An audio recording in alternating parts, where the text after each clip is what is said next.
Fala pessoal, tudo bem? Então vamos aqui para a nossa primeira aula do curso aí de Química Geral, tá bom? Olha só, depois que a gente passar por toda a parte de Química Geral, que serve de base para a Fisicoquímica, é que nós vamos entrar no curso de Fisicoquímica. Então, as primeiras aulas aí todas de Química Geral, beleza? Muito bem, galera. Em Química Geral, nós vamos começar aqui abordando a parte de matéria, de organização da matéria, de mudanças de estado físico e etc. Beleza? Então, vem comigo aqui. Bom, vamos falar de matéria, pessoal. Qual é a definição moderna de matéria aí que o Enem vai cobrar de acordo com a sua matriz? Bom, a matéria antigamente recebia um conceito como tudo aquilo que tem massa e ocupa lugar no espaço. Mas um conceito mais moderno para a matéria é tudo que pode ser quantificado. Então, se eu puder quantificar, falar que quantos mols tem, quantos gramas tem, quantos fótons tem um feixe luminoso, tudo isso vai ser enquadrado dentro de matéria. Então, o que é matéria? Matéria, né, é tudo que tem massa e ocupa lugar no espaço num conceito mais moderno, mas eu vou escrever aqui apenas, aliás, num conceito mais antigo, vou escrever aqui apenas o mais moderno. Então, matéria é tudo que pode ser quantificado, tá bom? É tudo que pode ser quantificado. Quantificar, pessoal, é falar o quanto tem, não identificar o que tem, é o quanto tem, beleza? Então, eu posso colocar aí, sei lá, um bloco de gelo, né? Posso, né? Um bloco de gelo. É possível quantificar a massa do bloco de gelo? Quantas moléculas tem um bloco de gelo? Sim, então isso é matéria. O ar atmosférico, é possível falar quantas moléculas, quantos litros tem dentro de um cilindro de oxigênio e nitrogênio? Sim, então isso é matéria. Um pedaço de madeira, é possível quantificar ali, saber o peso, a massa? Sim, então isso é matéria. Um copo de vidro também é matéria, né? O copo de vidro já é uma matéria que sofreu uma modificação ali, então nós podemos chamar até de objeto, beleza? Mas tudo isso é matéria. Toda essa matéria tem uma organização. Essa matéria é formada de átomos, moléculas, íons, depende da classificação ali, beleza? Eu pego ali a substância água, eu tenho só moléculas de água. Eu pego o sal de cozinha, eu tenho íons de sódio e íons cloreto ali, ok? Pegar um polímero, aí você vai ter uma estrutura bem compactada com muitas moléculas unidas por ligações covalentes. Mas a matéria tem uma organização. Então, como que essa matéria se organiza? Essa matéria vai se organizar na fase sólida, na fase líquida e na fase gasosa. Quem vai determinar isso? Bom, o grau de organização das partículas, né, que tem muito a ver aí com as forças de atração e de repulsão, beleza? Então, vamos primeiro falar um pouquinho aqui, pessoal, da fase sólida. Olha, o Enem cobra essa parte aqui bem contextualizada, tá bom? Saber o que muda ali o que muda durante uma mudança de fase, a organização reticular, mas sem alterar a substância. Então, o Enem sabe abordar isso de uma forma espetacular, sem precisar de muita memorização, tá bom? Mas a fase sólida é uma fase onde as partículas estão muito organizadas, tá bom? Então, aqui você tem partículas, na fase sólida, partículas com alto grau de organização, tá bom? Um alto grau de organização reticular. O que significa isso? Que não tem muito espaço entre as moléculas na fase sólida. Vamos pegar a água como exemplo. Então, a água, quando congela, né, forma aqueles cubos de gelo, e os cubos de gelo têm as faces bem definidas. Isso é um sólido reticular, um sólido cristalino reticular, beleza? Então, as partículas têm um alto grau de organização reticular. Por quê? Porque a força de atração é quem predomina aqui, tá bom? Então, a força de atração é quem predomina sobre a força de repulsão. Tranquilo? Sobre a força de repulsão. Tranquilo? Como assim força de atração? Existe uma força de atração aqui? Existe. Em todas as moléculas, em todas as estruturas, você tem forças predominantes ali, ok? Então, quando você pega a água na fase sólida, quem predomina é a força de atração ali. Ligação de hidrogênio com ligação de hidrogênio. O jeito que a substância interage. Quando você vai para a fase gasosa, então as interações praticamente já não existem, elas já foram rompidas. Então, quem predomina é a repulsão ali entre os elétrons que tem na formação da estrutura, tá bom? Então, a força de atração aqui é quem predomina sobre a força de atração, por isso as partículas são bem unidas, né? E aí a compactação, a organização é predominante. Bom, aqui na fase sólida, né, o volume é fixo, assim como na fase líquida, 1 litro sempre 1 litro, né? Independente de você imprimir uma pressão maior ou menor ali. E a forma também é fixa. O que significa forma fixa na fase sólida? É que a substância na fase sólida não se adapta ao recipiente. Então, se eu congelo água no recipiente retangular, eu não consigo pegar esse bloco de gelo e colocar num recipiente quadrado, tá bom? Então, a forma fixa ela não se adapta ao meio ambiente, né? Ou não se adapta ao recipiente. Fica melhor pensarmos assim, tá bom? Então, lembrar que na fase sólida, né? Então, a força de atração é predominante, aí isso mantém as partículas bem compactadas, beleza? Muito bem, depois vem a fase líquida, tá bom? Na fase líquida, aí a força de atração ela já se iguala ali à força de repulsão. Então, as partículas, né, já conseguem ter um grau de liberdade um pouco maior, beleza? Então, na fase líquida, nós podemos afirmar que a força de atração ali entre as partículas aí depende do tipo de estrutura, né? Às vezes é ligações de hidrogênio, de polo induzido, de polo permanente, isso você vai estudar em outro momento. Mas a força de atração, ela é igual, né, à força de repulsão. E aí, então, as partículas já apresentam um grau de liberdade intermediário. Então, eu consigo pegar a água líquida e ela consegue se esparramar porque as moléculas vão deslizando umas sobre as outras. Isso vem dessa igualdade de força, né? Muito bem. Então, aqui a organização é intermediária. Ela não é tão organizada, né, como na fase sólida, mas também não é tão desorganizada quanto na fase gasosa. Então, tudo aqui fica intermediário. Em termos de forças intermoleculares, a fase líquida tem menos do que na fase sólida. A substância está na fase sólida, você quebra parcialmente algumas interações, né, que deixavam ali as moléculas unidas, e aí ela passa para a fase líquida. Então, tem menos interações do que na fase sólida, beleza? O volume continua fixo, 1 litro continua sendo 1 litro ainda, né? Mesmo que você mude a pressão, porque no gás eu posso ter 1 litro, pressionar e ele reduzir para meio litro de gás, beleza? Então eu vou ter um volume fixo, só que a forma ela já é variável. O que significa isso de forma variável? É que o líquido, a substância na fase líquida, ela já se adapta ao meio. Então, eu tenho aqui 1 litro de água no recipiente redondo, se eu colocar no recipiente quadrado, ela se adapta ao formato do recipiente. Isso não tinha lá na fase sólida, beleza? Na fase líquida, então, nós temos aí a quebra do retículo, né? Então, na fase líquida, você não tem organização reticular, ok? Não tem organização reticular, ou seja, se você pegar um bloquinho de gelo, pessoal, né? Se coloca água, ela congela, ela pega uma forma reticular. Os blocos de gelo ali tem uma organização que tem faces bem definidas. Na fase líquida, como as interações foram rompidas de forma parcial ali na substância, ela não tem mais retículo. Então, por isso que o líquido consegue se esparramar diferentemente de um sólido. Então, o gelo não se esparrama pelo meio, pelo chão quando você derrama, né?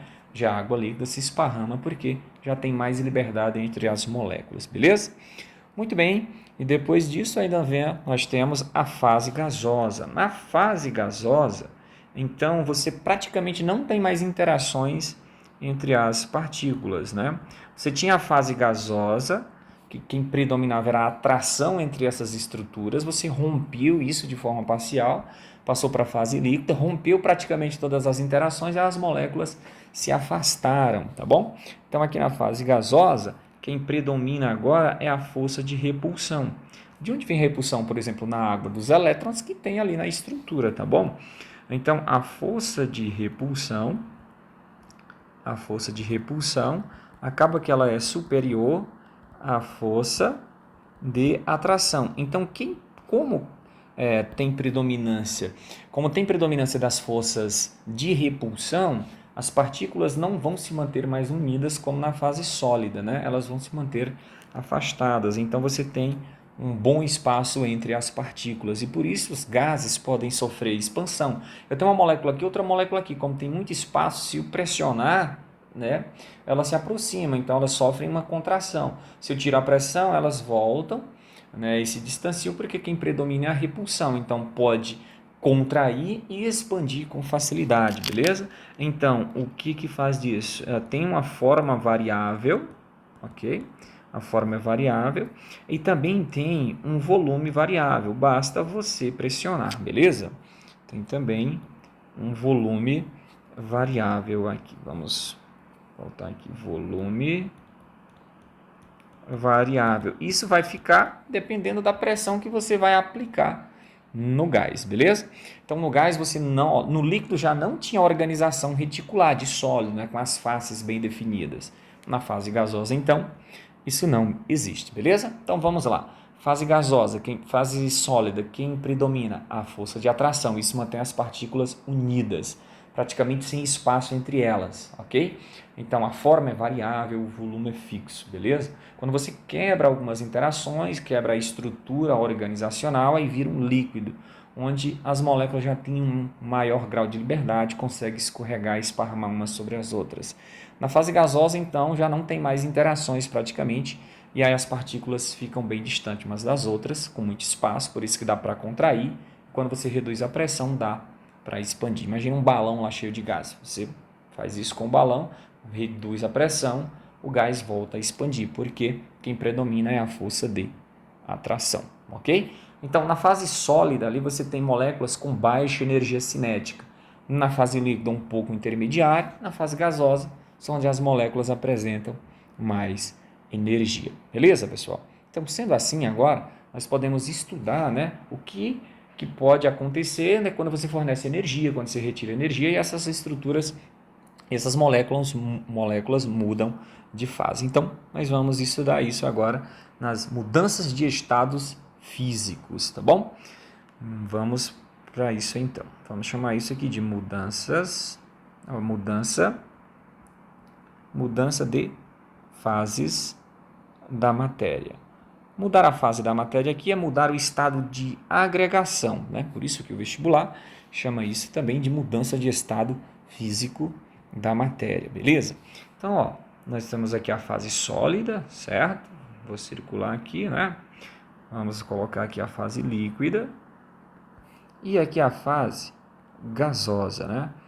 Beleza? A fase gasosa, ela é composta de vapor e de gás. Depois nós vamos citar uma pequena diferença entre eles aqui, tá bom? Nós temos o gás na fase gasosa e temos também vapor, beleza? É tranquilo de identificar a olho nu? Não, não é possível identificar a diferença aí de vapor e gás a olho nu, em termos de energia, em termos do que você precisa fazer para a substância voltar a ser líquida, beleza? Então, esse processo aqui do sólido para o líquido, nós vamos chamar isso de fusão, tá bom? Então, o que acontece nas mudanças de fase, pessoal? Você muda a organização reticular das partículas, né? A organização espacial da água na fase sólida é uma. A organização espacial da água na fase líquida é outra, mas não deixa de ser água, é um fenômeno físico, você não destrói, você não transforma uma molécula na outra. Nas reações químicas, sim, eu pego o hidrogênio para fazer uma reação com oxigênio e gero água. Então eu vou produzir uma nova substância. Isso é um fenômeno químico. Aqui não. Aqui nós temos a água na fase sólida passando para a água na fase líquida. Então o que muda? Muda só a organização reticular. A água sólida é muito organizada, a água líquida é menos organizada, mas não muda a substância, tá bom? Só quem tem mais energia? A fase sólida ou a fase líquida? A fase líquida. Então, para você sair do sólido, que tem menos energia, e ir para o líquido, que tem mais energia, é preciso ter um ganho de energia. Os fenômenos que ocorrem com ganho de energia com absorção são chamados fenômenos endotérmicos. Então, a fusão é um processo endotérmico, são os processos que resfriam o meio, beleza? Então, aqui do líquido para o gasoso, nós vamos ter um processo chamado de vaporização, tá bom? Vaporização. Aí eu vou destacar a vaporização, eu vou colocar um número 1 aqui na vaporização, porque depois eu vou destacar outras coisas, tá bom? A vaporização também é um processo endotérmico. Para a substância da fase líquida ir para o gás que tem mais energia, ela precisa ganhar energia. E se ganha energia, absorve energia, é um fenômeno endotérmico, beleza? Bom, na vaporização, né, nós vamos ter aí, ela pode acontecer de forma muito lenta, que é chamada evaporação, um pouco mais rápida, que seria uma ebulição, e de forma muito rápida, que seria a calefação. Vamos falar daqui a pouco sobre isso, beleza? Voltando, né, nós vamos ter um processo chamado de condensação, pessoal. Condensação. E sendo mais rigoroso, né, tem um processo chamado de liquefação, que é um processo mais industrial. A condensação acontece quando o vapor vira líquido. Agora, a condensação é muito fácil de acontecer. Bom, imagina que você está em um dia chuvoso, né? Começou a chover, o vidro do carro por fora ficou frio, acabou chegando na parte de dentro, né? Resfriou o vidro. Então, o vapor d'água que tem dentro da cabine do carro bate neste vidro frio e já condensa, o vidro começa a ficar embaçado. Agora, o oxigênio que você respira, que está lá dentro da cabine do carro, e o nitrogênio, eles batem no mesmo vidro que está frio, onde a água bateu e condensou, e eles não condensam. Então, o oxigênio bate e continua o oxigênio gasoso, o nitrogênio bate e continua o nitrogênio gasoso. Então, existe uma diferença de vapor e gás aí. O vapor, ele condensa só por resfriamento, o gás não. Se você resfriar um gás, ele vai continuar na fase gasosa, beleza? Então, essa é a grande diferença. Agora, ao ir de gás para vapor, o que acontece? Aliás, ao ir de vapor ou gás para a fase líquida, você está diminuindo a energia. O gás tem mais energia e você está descendo até o líquido. Então, é um processo que libera energia. São processos isotérmicos, tá bom? E do líquido para o sólido, nós vamos chamar isso de solidificação, que também é um processo isotérmico. Por quê? O líquido vai se organizar, formar interações, e a formação de interações é sempre um fenômeno isotérmico, vai liberar energia. Você pode também pensar que o líquido tem mais energia e o sólido tem menos energia. Para ir de quem tem mais para quem tem menos, tem que perder energia. Esses processos aqui, ó, que eu coloquei no sentido da esquerda para a direita, são todos processos endotérmicos. Ou seja, acontece com absorção de energia. Então, a variação de calor, que é a variação de entalpia aqui, o ΔH, é maior do que zero, absorve energia. Já esses, voltando, né, são os processos exotérmicos, em que a variação de calor é menor do que zero. São processos que acontecem com liberação de energia, eles devolvem energia para o meio ambiente. Então, a fusão da água retira energia do meio ambiente. Eu tenho um bloquinho de gelo, para ele derreter, ele retira energia do meio ambiente, porque o gelo precisa absorver, é um processo endotérmico. Eu tenho água líquida, ela só vai entrar em ebulição se eu colocar no fogo ali ou fazer algum processo de redução de pressão em cima dessa estrutura, tá bom? Então, preciso ter um pouco de cuidado com isso, beleza? Vamos destacar essa parte aqui, pessoal, tá bom? Do 1.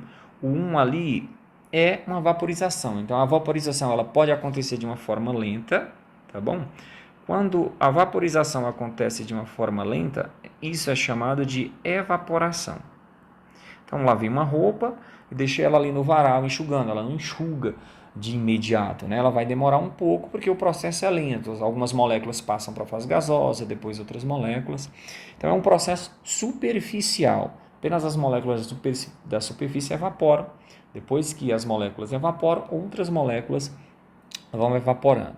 Então, é um processo lento. Se você tiver ali um pouco mais rápido, esse fenômeno da vaporização é chamado de ebulição. Bom, a ebulição, então, geralmente, né, no nosso dia a dia, né, você faz aquecendo o líquido. Você aquece até a pressão de vapor dentro daquelas bolhas se tornar igual à pressão atmosférica externa. Ok? Aí essa pressão, quando a pressão de vapor do líquido se torna igual à pressão externa, as bolhas explodem e o líquido entra em ebulição, tá bom? E tem um processo muito rápido, né, que é chamado de calefação. Calefação é quando você coloca ali uma gota de água líquida em cima de uma chapa quente, beleza? E aí, na hora que você coloca, você escuta aquele barulhozinho dela chiando e ela já desaparece. Mas também é um tipo de vaporização. Nos três processos, evaporação, ebulição e calefação, Os três acontecem ganhando energia do meio ambiente, beleza? Então são todos fenômenos endotérmicos. A condensação, ela devolve energia para o meio ambiente, beleza? E aí então esses processos são chamados de processos isotérmicos. Pessoal, a grande diferença de vapor para gás. O vapor pode sofrer ali uma condensação, passar para a fase líquida, ou só por aumento de pressão, compressão, ou só por resfriamento. O gás não, o gás ele só vira líquido se você aumentar a pressão e resfriar ao mesmo tempo, tá bom? Então é um pouco mais difícil. Lembre-se, quando começa a chover e você está dentro de um carro com o ar-condicionado ligado ali, né, isso ajuda a resfriar os vidros, né? O vidro do carro começa a embaçar porque o vapor que está dentro da cabina bate nesse vidro frio e condensa, já vira líquido. O oxigênio e o nitrogênio, que não são vapores ali, né? Na verdade são gases, esses não vão sofrer condensação. Você teria que aumentar muito a pressão para essas substâncias se tornarem líquidas, tá bom? Aí isso seria uma liquefação. Liquefação é um processo mais industrial no nosso dia a dia. Isso não vai acontecer, beleza? Quando você joga álcool na mão, né, você sente uma sensação de frio, certo? Por quê? Porque o álcool bate na mão, tira a energia da sua mão para poder evaporar, porque a vaporização é um processo endotérmico. A sua mão está perdendo, mas o álcool, que é quem está evaporando, está absorvendo energia. É um fenômeno endotérmico. Beleza, pessoal? O que muda nesse processo? Então, ó, vamos pegar aqui um exemplo assim, ó. Vamos pegar um bloquinho de água sólida. Então, a água sólida é uma estrutura super bem organizada, né? Toda reticular, com faces bem definidas. Ela ganha energia e aí ela quebra aquela estrutura, beleza? Ela ganha energia, quebra a estrutura organizacional e deixa de ser uma estrutura organizada. E aí ela muda para a fase líquida. Então, ela não deixou de ser água. Então, o fenômeno físico não muda a substância, muda a organização reticular da substância, beleza? Ela ganha mais energia ainda. E aí as moléculas param de interagir. Você rompe todas as interações e aí a substância passa para a fase gasosa. Então, do sólido para o líquido precisa de energia. Do líquido para o gasoso também precisa de energia. Por isso são fenômenos endotérmicos. Muda a substância? Não. Muda a organização, o jeito que as partículas se organizam no meio, beleza? Então é interessante aí saber quem é endotérmico, quem é exotérmico, porque o Enem casa muito bem com isso. Casa muito bem isso até com radioatividade. Lá na radioatividade se coloca no reator nuclear uma pastilha de urânio, ele sofre fissão, libera muita energia. Essa energia é usada para pegar a água líquida, né? Quebrar as interações e passar toda a água para a fase de vapor. Então, isso é um processo que absorveu a energia. Depois dessa água vaporizada, passa por um condensador frio. E aí, quando ela bate nessa região fria, ela condensa, ela devolve energia para o meio ambiente, beleza? Então, vamos pegar aí, por exemplo, o ciclo da água, né? Quando você pega o ciclo da água, né? Você tem a água líquida. A água líquida sofre vaporização ou evapotranspiração no nosso organismo, vira vapor. Depois esse vapor está nas nuvens, encontra uma região fria e sofre uma condensação dentro da nuvem que depois rola uma precipitação, beleza? Então vamos falar um pouquinho disso aqui, porque isso é uma coisa que o Enem gosta de cobrar, né? Ó, ciclo da água, beleza? Então vamos resumir ele assim, no ciclo da água nós vamos ter aqui a água, então, líquida, beleza? Essa água líquida vai passar por um fenômeno de vaporização, beleza? Vaporização, ou no nosso corpo, geralmente a gente chama de evapotranspiração, beleza? E aí ela vira água gasosa. Pessoal, a água líquida ela é visível, você consegue enxergar a água líquida, mas a água gasosa não, ela é invisível. Bom, na atmosfera tem vapor d'água, você consegue enxergar? Não, beleza? Depois, quando essa água, vapor, beleza? Aqui é vapor, beleza? Quando essa água, vapor, encontrar uma região fria aí na atmosfera, né, uma frente fria, lembre-se, quando o vapor encontra uma região de menor temperatura, já condensa, né? E aí vira novamente água líquida. Esse processo é uma condensação, ok? Bom, aí essa água na fase líquida ali é visível, então você olha para a nuvem e você já consegue enxergar ela com a cor mais escura ali por baixo. Você vai enxergar a nuvem se ela estiver muito poluída ou se tiver água líquida, né? O que pode acontecer? Uma precipitação, né? E aí quando rola uma precipitação, precipitação, né? Que é o acúmulo de muita água ali, aí ela vira água líquida novamente, né? Então, aliás, a precipitação, lembre-se, ela condensou dentro da nuvem, virou líquido. A precipitação, ela apenas caiu e aí começa o ciclo novamente, tranquilo? Pode acontecer dentro da nuvem da água sofrer um processo chamado de solidificação. Aí ela vai virar neve, né? Vai virar neve ou então vai virar granizo, tranquilo? Aí esse granizo pode cair, né? Aqui e depois virar água líquida. Quando ele cair no chão, ele vai derreter ali com o tempo, tranquilo? Então, é interessante nesse processo é saber quem é endo, quem é iso. A vaporização é um processo endo, absorve energia. A condensação é um processo iso, devolve energia para o meio ambiente. Então, quando a água condensa na nuvem, que depois precipita e cai na forma líquida, ali está devolvendo energia para o meio ambiente. A solidificação, se a água dentro da nuvem, em vez de precipitar, de cair, né, ela solidificar, a solidificação é um processo que formação dos bloquinhos de gelo vai devolver energia para o meio ambiente. É um fenômeno exotérmico, beleza? Bom, dentro ainda disso, se a substância for pura, nós podemos estudar as curvas de aquecimento dessa substância, tá bom? Então, se você pegar aí, né, uma substância pura, né, como a água, por exemplo, né, substância pura, nós podemos aí estudar a curva de aquecimento para analisar a mudança de fase dela, ok? Curva de aquecimento. Então, na curva de aquecimento, vamos pegar, por exemplo, aqui, né? Vamos pegar aqui uma amostra de água. Vamos sair de menos 20 graus Celsius e vamos até 100 graus Celsius, tranquilo? Então, com isso, esse gráfico ele vai ficar assim, ó. Bom, menos 20 graus Celsius, pessoal, está abaixo do ponto de fusão da água, concorda? Então, nós vamos colocar aqui temperatura e aqui nesse eixo nós vamos colocar calor. Vamos fornecer calor.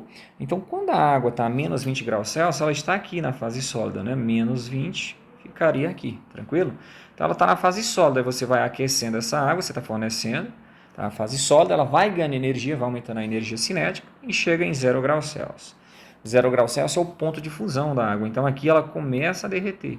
Eu começo a quebrar as interações que tem na água e a quebrar a estrutura organizadinha, a estrutura reticular, todo sólido, a não ser que ele seja amorfo, tipo vidro, tem um retículo bem organizado. Beleza? Então, aqui nesse momento nós temos a fusão, a passagem da fase sólida para a fase líquida, ok? Tem um equilíbrio de duas fases. Depois, ela vai ganhar energia novamente, né? Aqui eu tenho a fase líquida, estou aquecendo, até chegar em 100 graus Celsius, beleza? Então, vamos considerar que aqui é 100 graus Celsius, que é o ponto de ebulição da água a nível do mar. E ela começa a ganhar energia apenas para romper as interações. Aí aqui eu vou ter um equilíbrio entre a fase líquida e a fase de vapor. Depois que todas as moléculas já tiverem passado para a fase de vapor, ela começa a ganhar energia e eu vou aquecer esse vapor. O que é interessante você saber aqui? Onde tem aumento de energia cinética, quando tem aumento de energia potencial. Quando a substância está apenas aquecendo, aqui aumenta apenas a energia cinética, porque está aumentando a temperatura, foi de menos 20 até 0 graus Celsius. Aumentando a temperatura, aumenta a energia cinética. Durante a mudança de fase, observe que quando a água está mudando de fase, ela não aumenta a temperatura, ela recebe calor e continua a 0 graus Celsius. Para onde esse calor está indo? Para quebrar o retículo da água, as interações. Então aqui tem aumento apenas de energia potencial. Depois que todas as moléculas mudam de fase, né, vão para a fase líquida, aí ela aquece novamente, então aumenta apenas a energia cinética. E durante a mudança de fase, a ebulição, né, aí vai aumentar apenas a energia potencial. Você continua dando calor desse ponto até esse aqui, né, ó, desse ponto até esse, e mesmo assim a temperatura não saiu de 100 graus Celsius. Por quê? Porque todo o calor fornecido está sendo usado para romper as interações ali, água com água, até ir para o vapor e aumentar novamente a energia cinética. Tranquilo, pessoal? Líquido a 100 graus Celsius e outra queimadura com vapor d'água a 100 graus Celsius. Onde o dano é maior para a sua pele? Na queimadura com vapor.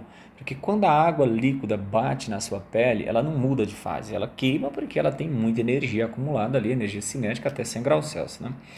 No entanto, quando o vapor d'água bate na sua pele a 100 graus Celsius, além de bater nessa temperatura e já queimar, o vapor sofre condensação. O vapor muda muito fácil para a fase líquida, né? E aí esse processo é isotérmico, ele devolve energia, ele libera energia e libera energia em cima das suas células. E aí a sensação, né, o estrago é maior ainda, beleza? Então, ó, vamos ver como que o Enem cobra essa parte de fases de matéria e organização da matéria. Observe que se encaixa tudo perfeitamente no que a gente fala ali, porque tudo que está sendo falado aqui nessa aula tem por base aí a matriz de referência do Enem. Então, é um curso super focado para você que vai fazer Enem, beleza? Então, vem comigo aqui. Ó. Questão do Enem de 2016, tá bom? Ó, primeiro, em relação àquilo o que chamamos água, quando congela, parece-nos estar a olhar para algo que se tornou pedra ou terra, mas quando derrete, se dispersa, ou seja, quando derrete quebra toda aquela estrutura firme, né, de gelo, de pedra, né, e fica uma estrutura mais fluida, né, que escorrega pelo meio, que se esparrama com facilidade, beleza?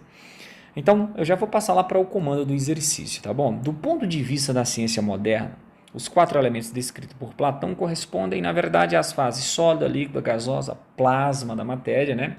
Que a gente nem costuma estudar, mas existe isso, ok? As transições, plasma é um gás ionizado, tá bom? Então, as transições entre elas são hoje entendidas como consequências macroscópicas de transformações sofridas pela matéria em escala microscópica, ou seja, você está vendo ela mudar de fase microscopicamente. O que está acontecendo? A quebra da estrutura, a quebra do retículo, né? Quebra as interações, aí vai mudando para a fase líquida, quebra mais ainda, vai para a fase gasosa. Muda a estrutura? Não continua sendo água, muda só a organização espacial das moléculas dos átomos, tá bom? Então, excetuando-se a fase de plasma, essas transformações sofridas pela matéria em nível microscópico estão associadas a uma letra A, troca de átomos entre as diferentes moléculas do material. Você não tem troca de átomos, você não muda a substância, ok?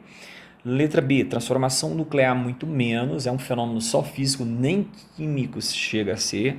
Letra C, redistribuição de prótons, não altera a quantidade de prótons, porque não é fenômeno químico, não é fenômeno nuclear, né?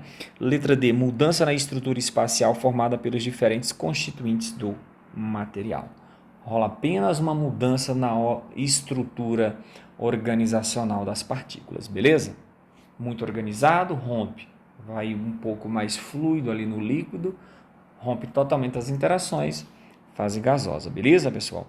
Letra E, alterações nas proporções dos diferentes tipos de isótopos, não tem nada a ver com o fenômeno físico. Na questão 3 tem o seguinte, ainda hoje é muito comum pessoas utilizarem vasilhames de barro, que são moringas ou potes de cerâmica não esmaltada, para conservar a água a uma temperatura menor do que a do ambiente. Isso ocorre porque o vasilhame de barro ele é poroso, então você coloca a água líquida dentro do vasilhame, né? Então você tem uma paredezinha ali porosa do vasilhame e você colocou a água líquida, né? Como ele é poroso, essa água passa pelos poros, né? E essa água ganha energia das paredes do barro aí, do potezinho, né, e do meio ambiente, e sofre um processo de vaporização lentamente. Lembra que a vaporização é um fenômeno endotérmico? Então, para a água evaporar, ela tira energia, e ela tira a energia da própria água que tem dentro do recipiente. É um fenômeno endotérmico, vaporização endotérmica, vai ter que tirar energia para acontecer.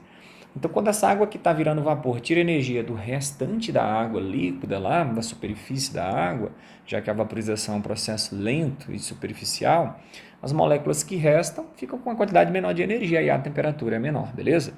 Então, para conservar a água a uma temperatura menor do que o ambiente, isso ocorre porque o barro isola a água e não tem nada a ver isso, né? O barro é poroso, permitindo que a água passe através dele. Parte dessa água evapora, tomando o calor da moringa e do restante da água, que são assim resfriados. Então, a letra C é perfeita. É a mesma coisa que acontece quando você põe água, álcool na mão e você sente uma sensação de frio. O álcool vai evaporar, vai tirar a energia da sua pele, né? E aí você vai sentir uma sensação de frio. Beleza? E para finalizar, nós temos uma outra questão aqui ainda, né? Tranquilo? Para finalizar, nós temos mais uma questão aqui, também do Enem, né, já de 2020, bem recente. A água sofre transições, né, de fase sem que ocorra variação da pressão externa. A figura apresenta a ocorrência dessas transições em um laboratório, vapor d'água, líquido, gelo, tendo como base as transições de fase representadas de 1 a 4. A quantidade de energia absorvida na etapa 2 é igual à quantidade de energia. Bom, na etapa 2, ela está indo de líquido para vapor, beleza? Está indo de líquido para vapor. Bom, de líquido para vapor, pessoal, está diminuindo a energia. Aliás, está aumentando a energia. Você tem um líquido e o vapor aqui em cima, né? Então, de líquido para vapor é um fenômeno endotérmico, absorve energia. Então, esse é indo, ok? Esse processo absorveu uma certa quantidade de energia, que é devolvido no processo 1. Então, enquanto o 2 do líquido para o vapor, que é a vaporização, absorve, o 1 seria um fenômeno que devolveria energia, beleza? Estaria indo do vapor para o líquido. Então, tendo como base as transições de 1 a 4, a quantidade de energia absorvida na etapa 2 é igual à quantidade de energia liberada na etapa 1.